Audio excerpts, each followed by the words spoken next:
friends, this is Embrace Life Coaching and Fitness, and I'm Spring. If it's your first time here, my goal is to inspire and empower others through my coaching and through public speaking. So welcome, and if you like what you see here, please hit the subscribe button, put a comment there so that I can respond back to you. But today's focus is in the pressure of perfection. So my last video I had confessed how I'm not proficient at my videos because it feels very weird talking to myself in a video capacity. So, but I'm trying, I'm learning. And I think it's very interesting how a lot of people feel this pressure for perfectionism. I don't think it's really interesting. I think it's a known, I guess.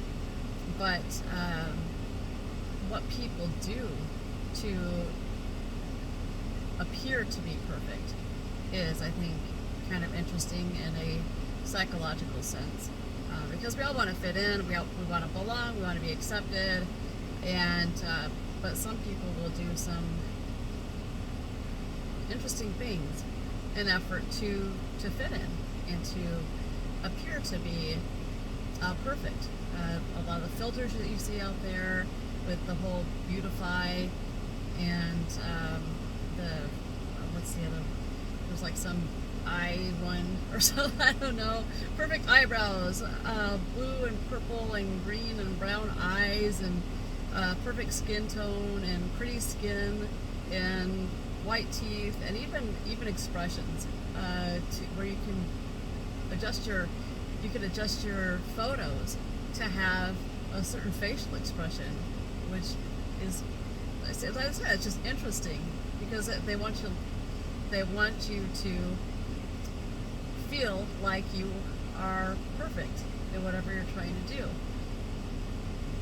For me, obviously, it's very unrealistic to strive for perfection.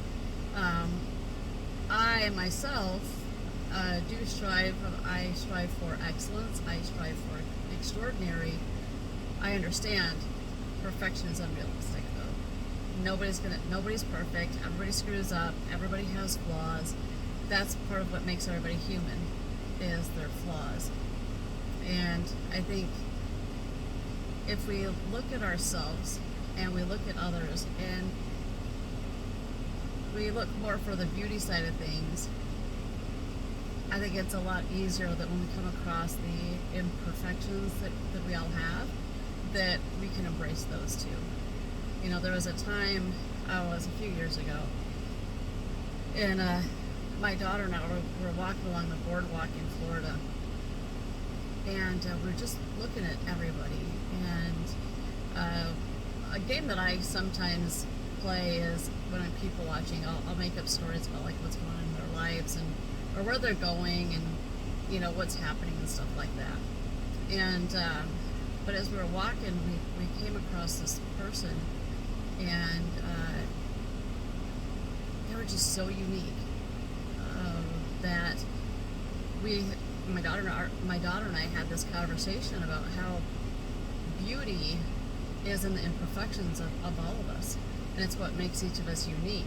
Is the little things that are seemingly wrong with us, whether it's like a mole, like Cindy Crawford, if you don't know who that is,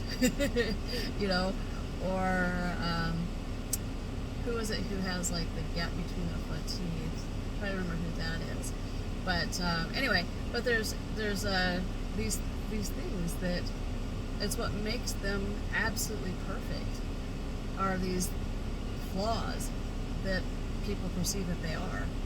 And I guess it's like the flaws in the eye of the beholder, isn't it? Just like the beauty is for some of us.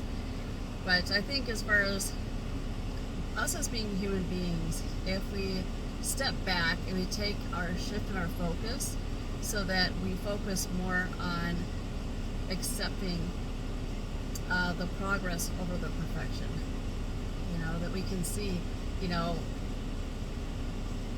how like the older videos, how they're not as good, they're choppy, you know, or the previous blog, you know, just isn't as well written as it is today, or if it's a story, a book, or whatever, or whatever your thing is. Heck, we could even go with housework if we wanted to really think about something that we could all really associate with, right? Because maybe when you were little, mom handed you a broom and said, "Here, sweep the floor," and you took the broom and you did your best, which was probably not really good for your first time.